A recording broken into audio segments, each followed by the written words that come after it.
রহমান তারা হচ্ছে সাবেক রাষ্ট্রপতি জিয়াউর রহমান এবং সাবেক প্রধানমন্ত্রী বেগম খালেদা জিয়ার কবর জিয়ারত করছেন এবং সেই জিয়া উদ্যানে গিয়েছেন তারা এবং আমরা দেখতে পাচ্ছি তার সহধর্মিণী জুবাইদা রহমান সঙ্গে আছেন এবং কবর জিয়ারত করছেন।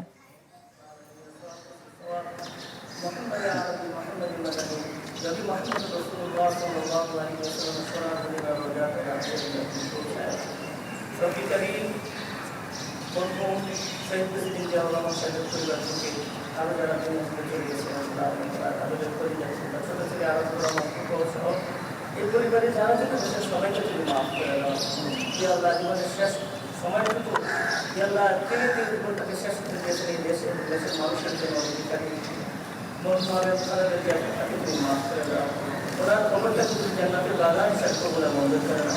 দুনিয়ার থেকে অধিকারী বাংলাদেশের জন্য যারা কিছু ভালো কাজ করেছে এই ভালো কাজের বিনিময়ে ওরা জান্নাতের মেহমান হিসাবে কবুল করবেন। রফিকারী ওনার সম্মানিত সাহেব দাদা আমাদের বাংলাদেশের প্রধানমন্ত্রী জনাব তারেক রহমান তারপর আমাদের বাংলাদেশের ওরাকে প্লেয়ার খায় দান করো ওরা পরিবার যারা এখন আছে অধিকারী সদস্য বিপদের সকল প্রকার মুসিবত বালা রফিকারী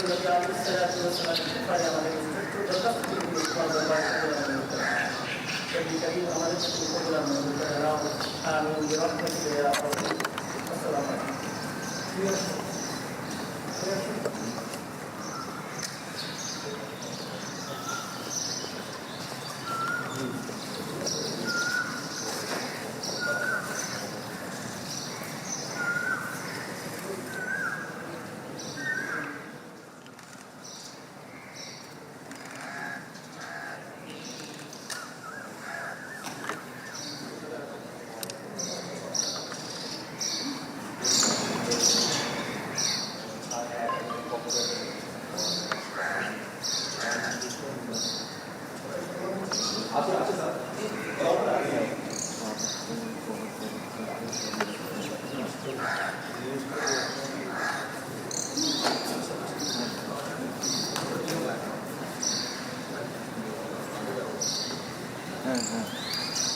দর্শক, জিয়া উদ্যানে সাবেক প্রধানমন্ত্রী খালেদা জিয়া এবং সাবেক রাষ্ট্রপতি জিয়াউর রহমানের কবর জিয়ারত করেছিলেন প্রধানমন্ত্রী তারেক রহমান এবং তার স্ত্রী জুবাইদা রহমান এবং সঙ্গে ছিলেন দলের অন্যান্য নেতাকর্মীরা। সময়ের সাথে সাথে দেখা দেয় নিত্য নতুন প্রয়োজন, রেডি থাকতে হয় প্রতি মুহূর্ত। তাই এলো ইনোভার, যেন আপনি লাইফে থাকেন রেডি প্রতিদিন। Innova, designed for now.